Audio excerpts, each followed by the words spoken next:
Avertissement, le milieu chaufferie est réservé aux professionnels formés car le milieu est potentiellement dangereux.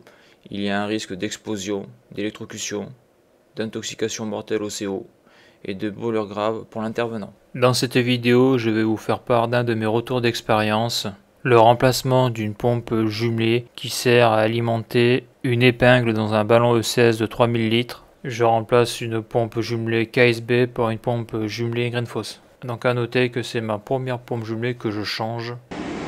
Donc voici une pompe jumelée, donc c'est une neuve que je vais changer avec une autre qui est morte. Donc qui est pratiquement morte, donc ça fait 36 kg 140.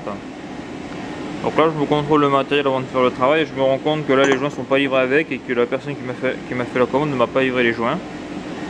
Donc après je vais aussi poser ça là. Donc c'est des manchons anti-vibration, donc c'est lorsque la pompe tourne, c'est pour éviter de transmettre les vibrations de la pompe aux canalisations de chauffage.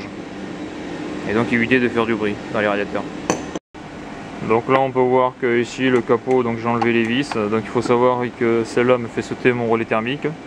Et il faut aussi savoir que celle-là fait un sale bruit. Donc ce sont des petits circulateurs en triphasé. Donc il faut savoir qu'avec la nouvelle réglementation, les circulateurs en triphasé, les petits, n'existent plus. C'est-à-dire que quand on doit le changer, on doit passer en mono. Donc ça force aussi à me faire des modifs au niveau de l'armoire électrique. Donc là j'ai eu de la chance, les pompes jumelées que j'ai sont en tri. C'est les dernières qui restent dans ma région. Donc je vais le faire.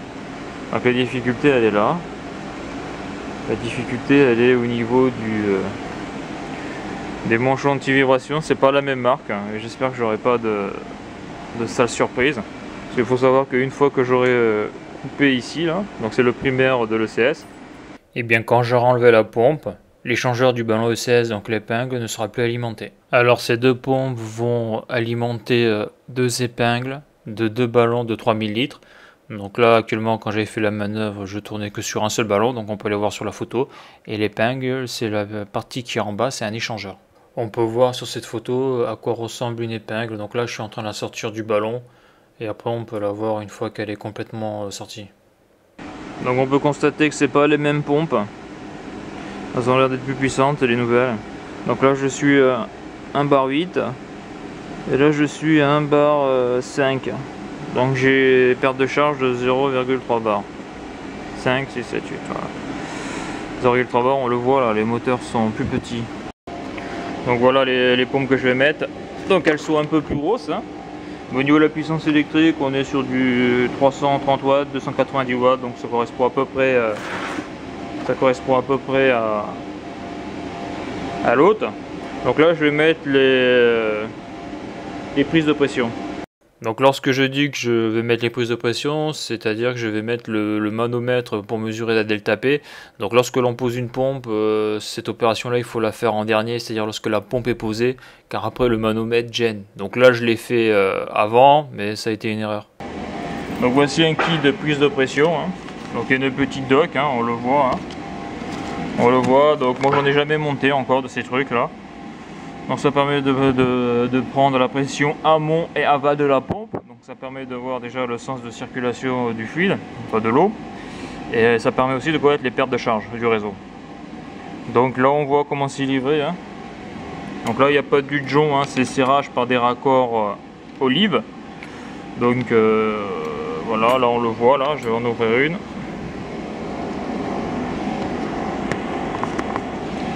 Je vais en ouvrir une.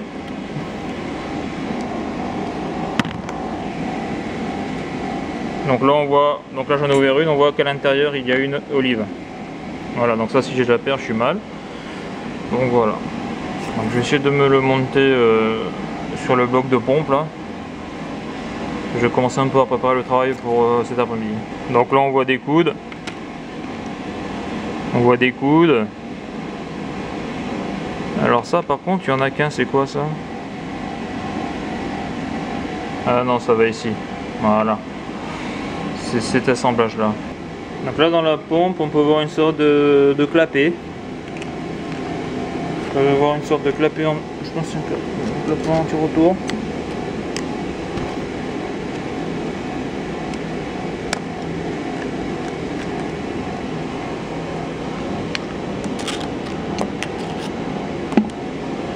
c'est ça.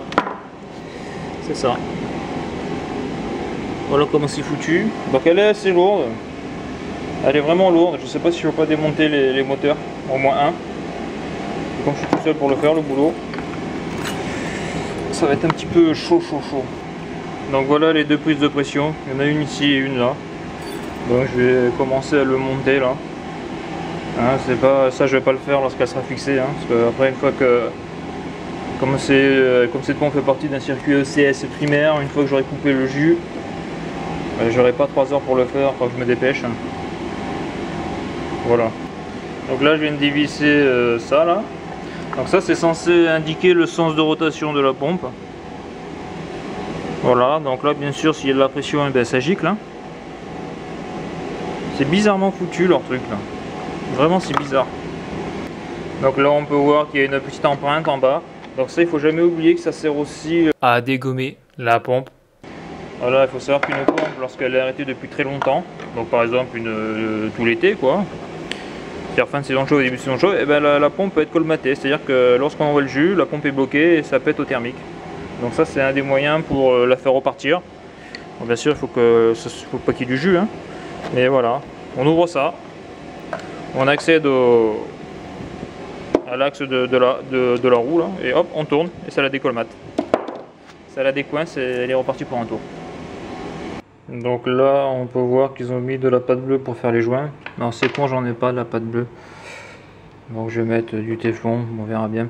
Donc là c'est ici les prises de pression. On a un petit rappel là, lorsqu'on fait le téflon, lorsqu'on le tourne, c'est dans le sens horaire aiguille d'une montre. En tout cas lorsqu'on est droitier, lorsqu'on tient la pièce de la main droite comme ça. Voilà, parce que lorsqu'on visse on est dans le sens horaire. Comme ça le téflon ne se défait pas. Sinon si on le fait dans l'autre sens, le téflon se défait. Voilà. Là c'est le bon sens. Donc ça c'est l'olive et je vais essayer de la rentrer à l'intérieur. Donc voilà l'olive, on voit le coulis, je l'ai mis dedans. Donc là c'est comme ça. Et lorsque je vais serrer, c'est au serrage que ça va pincer l'olive, ça va la sertir. Donc là je vais pas le serrer. Je vais juste le mettre comme ça, parce que là on voit bien que le cuivre est beaucoup trop grand, il faut le couper hein, pour mettre le mano. Et là on voit aussi pareil, il y a des sortes... une olive en plastique. C'est le même système. Donc là c'est la même chose, hein. Je l'ai enfoncé à fond, là je suis bon, là c'est bon. Voilà, là je suis enfoncé à fond, donc là maintenant je vais prendre les cotes pour couper, pour mettre lui. Donc voilà ce que ça donne. Il faut couper, bien enfoncer. Donc on voit les olives en plastique. Bon, il n'y a plus qu'à serrer. Donc ceux-là je ne vais pas les serrer, on ne sait jamais. Par contre celles-là je vais les serrer en bas, je vais bien les serrer. Et puis voilà. Après je vais m'enlever un des moteurs là, pour que ce soit un peu moins lourd à porter, sinon tout seul ça va être difficile. Et puis voilà, il n'y a plus qu'à monter ça sur la bride, sur les brides. Donc avant de serrer, je voulais bien montrer, donc là je suis bien embuté là. Là c'est mon olive, et ça il faut que je le serre. Je le serre à fond pour que ça se fixe dessus quoi.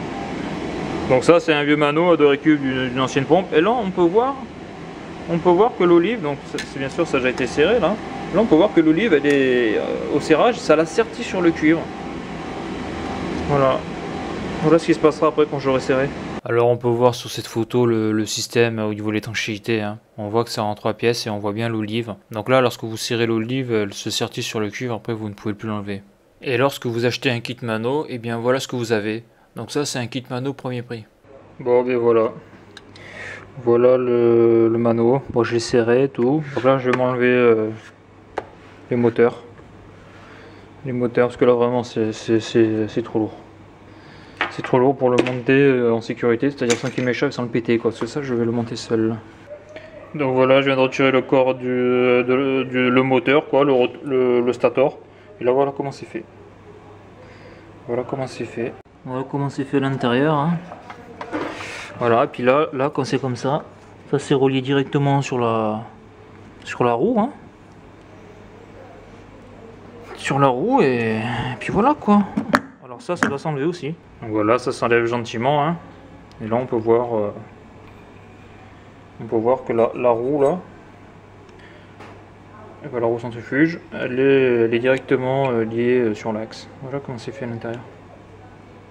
Donc là bien sûr il faut pas perdre le joint, hein. Donc ça j'ai enlevé parce que en manipulant ça pourrait se casser la gueule, hein. On le voit, c'est pas tenu, hein. C'est juste posé comme ça, là il y a une flasque là. Donc ça je vais le virer, c'est quand même assez lourd ça. Plus le moteur. Bon, le moteur il fait son poids.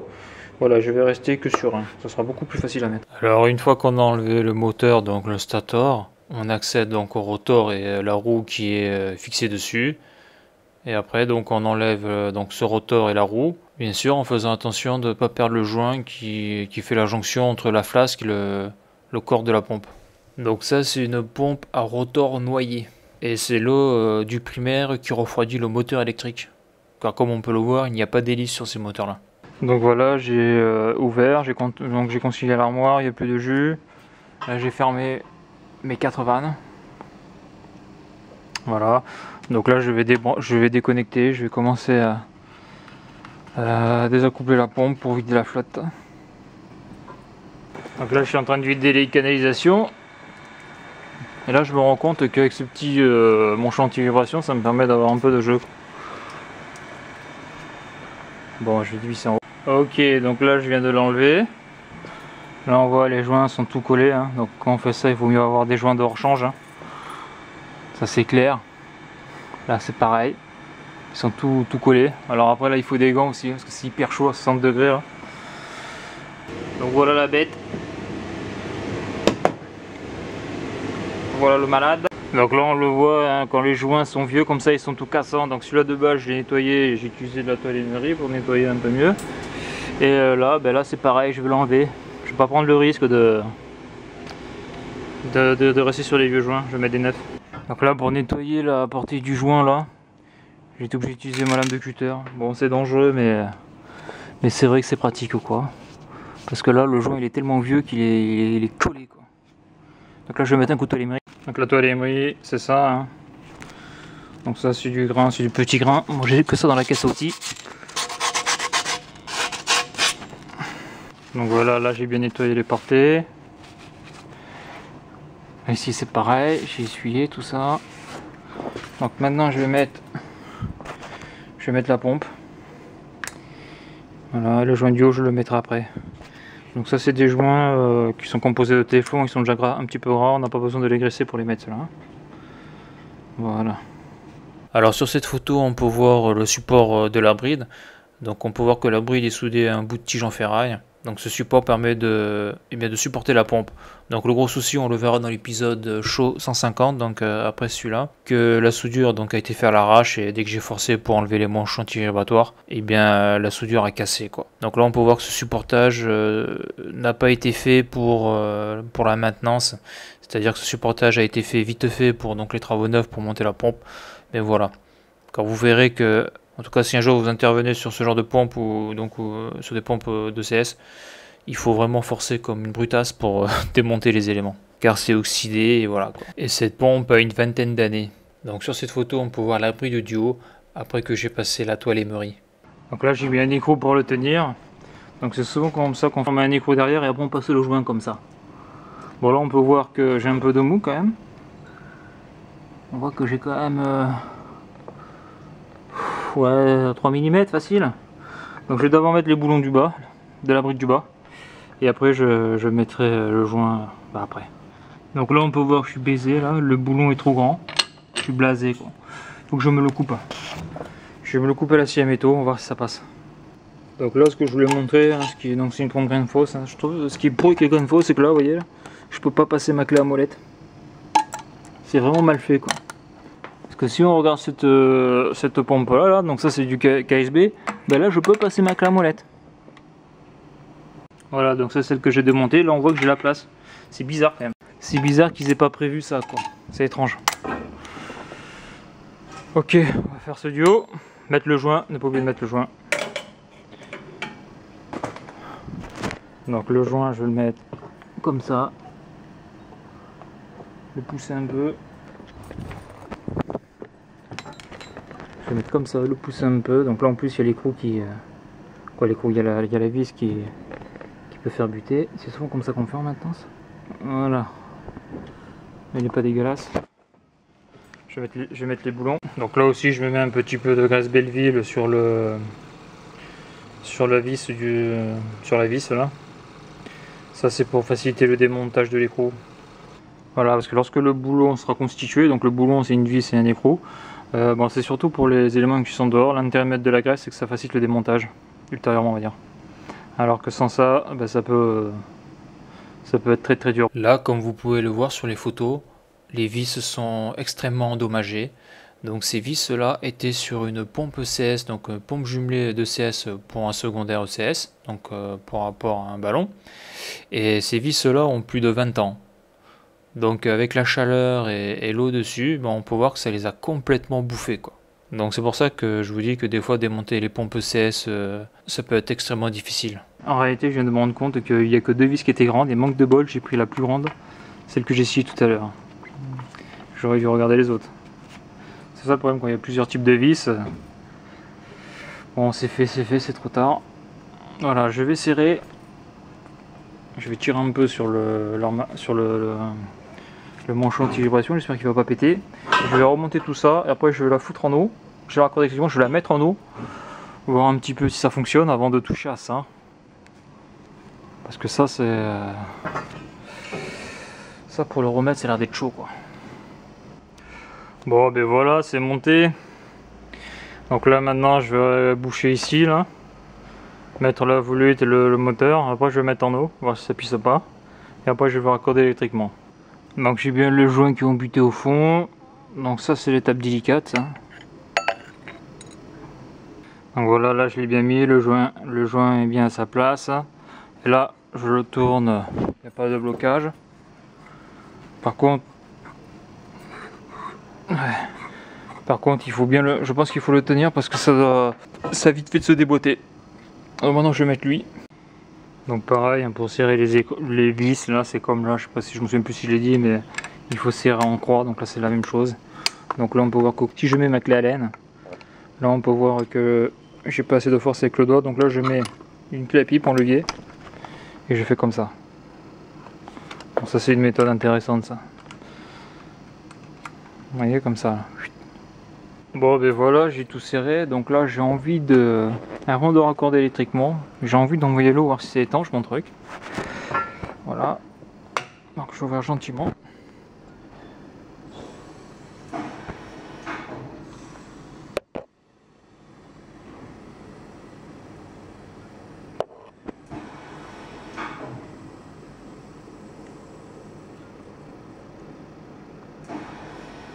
Donc là j'ouvre gentiment parce que d'ailleurs j'ai un GMP, je voudrais pas faire chuter la pression.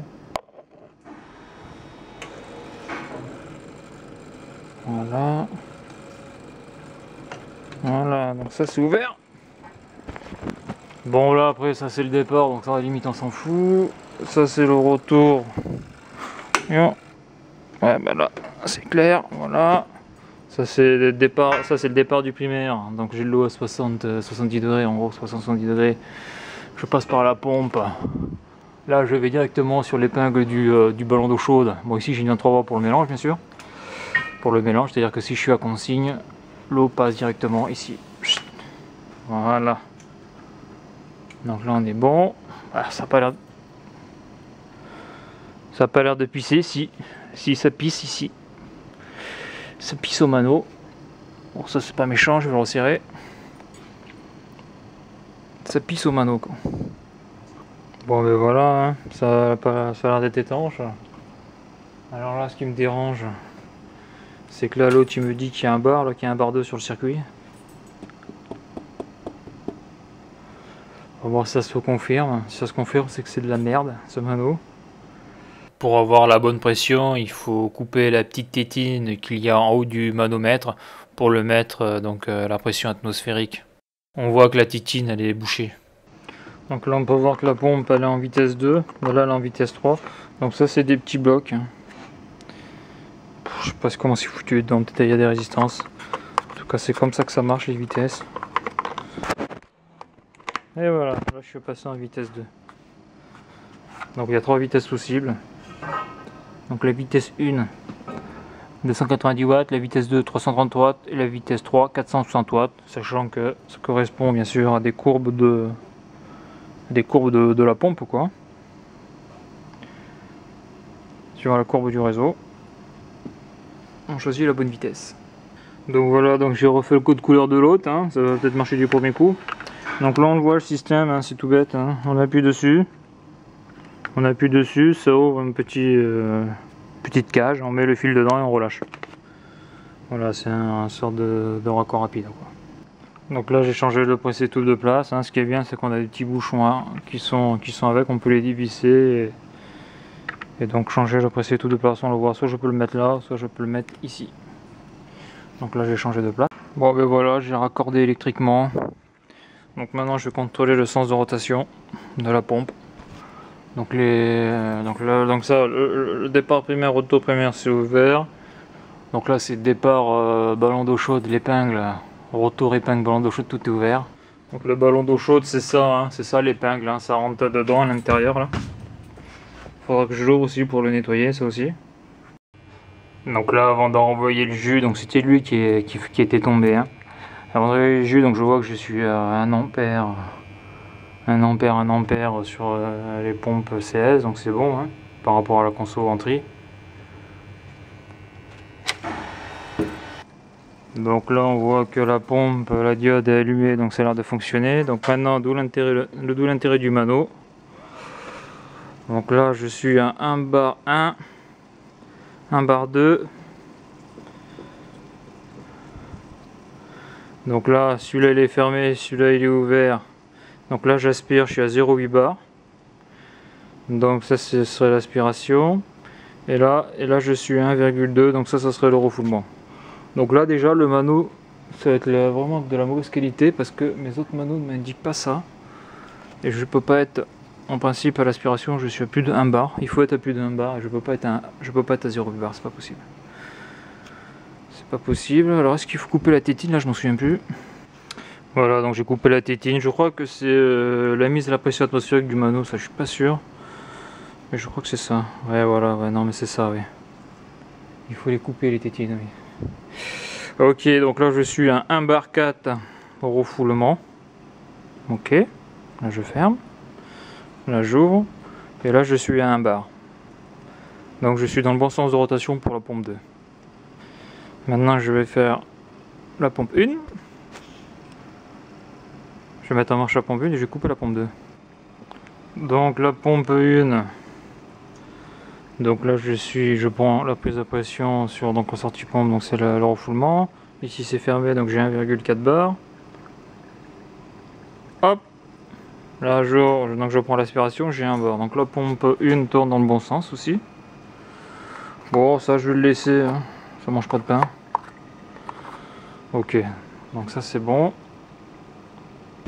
Donc là on voit là que c'est humide, là il y a de l'eau qui suinte du manchon anti-vibration. Donc demain je vais le changer, hein. Je vais pas le faire maintenant, il est 4h l'après-midi. Si jamais j'ai un souci, parce qu'on voit il est un peu tordu, si jamais j'ai un souci pour le remettre, je préfère attaquer ça en matinée. Alors celui-là il a bien vieilli celui-là, ou alors il a déjà été changé. Bon quoi qu'il arrive je vais changer les deux, hein. Je vais pas prendre le chou, donc ça tout sera neuf.